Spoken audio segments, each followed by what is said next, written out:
this video, I'm going to react and review Billie Eilish singing live at the Grammys. So let's sing something. La la la. All right, let's start.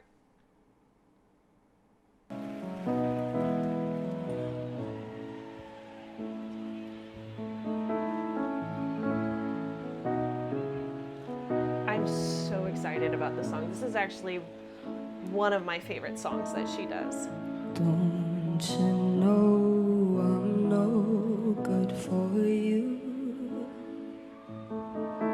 I've learned to lose, you can't afford to. So I want to point off real quick.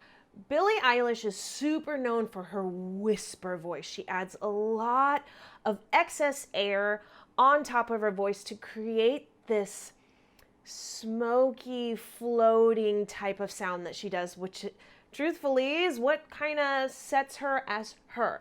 Now, I want you to notice as she's singing how crazy close she has that microphone to her mouth. So she's making sure that this air sound is coming out and it's being caught onto the microphone because that's her sound. If she had the microphone further away, she'd have to project more, which means that she wouldn't be able to get quite the same airy sound. Now, in this song, I think it's fantastic for her to be starting off this way. Tore my shirt to stop you bleeding, but nothing ever stops you leaving. Okay, so a couple things to point out. She also does a scooping thing. So, yeah, but nothing, it's not, but nothing. She doesn't hit the note on top. She actually scoops from the bottom and leads into it, which again, in her style, creates this kind of floating sensation. So you add that with the air, and you've got the Billie Eilish kind of sound. Now, she did just miss the note. It could be considered emotional. She could be emotional here. Let's check it out again. Let's see also if she throws in a little bit of vocal fry, which is normally what she does for her high notes. So let's see if that's what she does, or if she misses it, and maybe that's why it didn't attach the way it should have. Nothing ever stops you leaving. Could be emotional, could be the fact that leaving, that's a high note, and she normally adds a little bit of vocal fry right at the very beginning of it. That leaving, I don't know, you know, she adds in that air, and she adds in a little bit of the vocal fry. That mixture is what gets her those high notes, but still that air. I didn't hear any of the vocal fry on there. It could be emotional, she could be in the moment, or it just didn't quite come together the way that it needed, and she could be playing it off that it's emotional. Either way, if she did make a mistake there with not hitting that note, I give her absolute props because, you know, we're not perfect.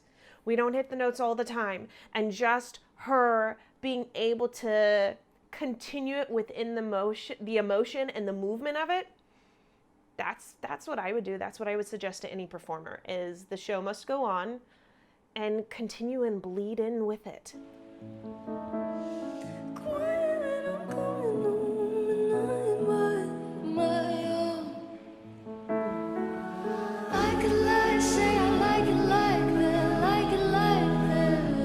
So she's getting a little louder, the mic's pulling away. I could lie, say I like it like that, like it like that. Just a little bit. Before the mic was like right here. Now it's slightly pulled away because if you notice, there's a little less air tone and there's a little more forward placement as she's building the momentum of the song.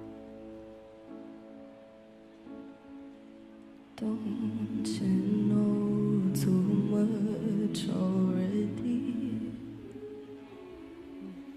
I'll only hurt you if you let me. So right right there, that was a good example. The me, she had a good amount of the chords coming together and connecting, and that's how that came out decently strong, especially for being the higher note within it. I also like to point out that she has a faster vibrato at the very end. So she has this great way of combining the air, combining the floating, but at the same time, she adds a little bit faster vibrato at the very end just to kind of taper off, and her focus continues. She doesn't allow the notes to just drop off. That's why it still seems to float. She takes that faster vibrato, she adds that, and she continues the sound as if it's still heading forward. Call me friend, but keep me closer. Oh, I love that she just I'll lifts call you when worries up.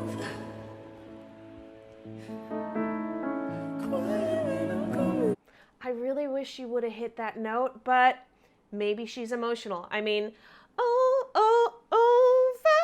That note, the over. The next note, quiet. That higher part, sorry, I always mess up on the words. Don't kill me. It happens to even songs that I've wrote, okay? The high note there that she missed again the second time, I almost want to say it's got to be an emotional touch simply because the following notes are higher. So it's not like she can't do it. It may just be in the moment of things. So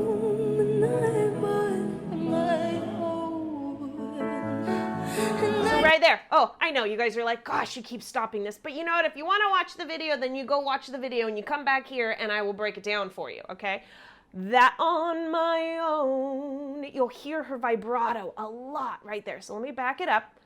And we're going to hear how she hits that vibrato and then she continues the sound forward. Own. I mean, like, dude, she held that own would be normal. She does own and adds a little little air at the end of it. I love it. I think that gives it a neat, something different, something Billie, you know? Much louder volume. Mic is further away from the mouth.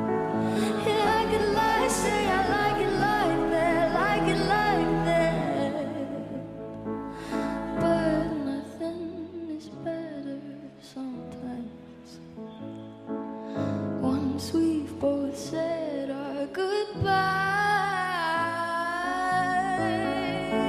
Let's just let it go. I know, I'm stopping it again. She did not breathe there. She purposely did not breathe there. She kept the momentum. Listen to how long that phrase was. When we're doing classical music, yes, we hold our sound a lot longer. So there's longer phrases before there's breath. But generally in pop music, it seems like a lot of people take breaths. I think it's breaths. That's a weird word. They take those a lot. And she just chose not to, which I really like. So let's back it up. Hear how long of that phrase was. Hear where she could have taken a breath, but has chosen not to. Okay, so let me back this puppy up right about there. We said our goodbyes. Let's just let it go. Right there. She had the whole phrase before, our goodbyes. She could have taken a breath there and then but she didn't. She let it into it. Again, creating this smoky, floaty feeling. Let me let you go. Quiet when I'm coming home and I'm on my own. I could lie, say I like it like that, like it like that. I could lie, say I like it like that, like it like that.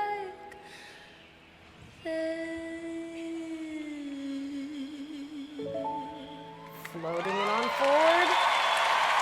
Faster vibrato. She also has a habit of almost overdeveloping the vowels. Like it like that. That. Instead of that. That. She like changes the way that it is, but she still does in a way that we understand what she's saying, which is very nice because there's a lot of singers out there that I can't understand what they're saying, and this is kind of what I do, so Go ahead and click here for all my vocal coach reactions. If you want to hear further about how to sound like Billie Eilish, then you're going to click here because I made a video about it. Also, come hang out with me in my Facebook group. The link is down below, and I will see you in the next song. La la la!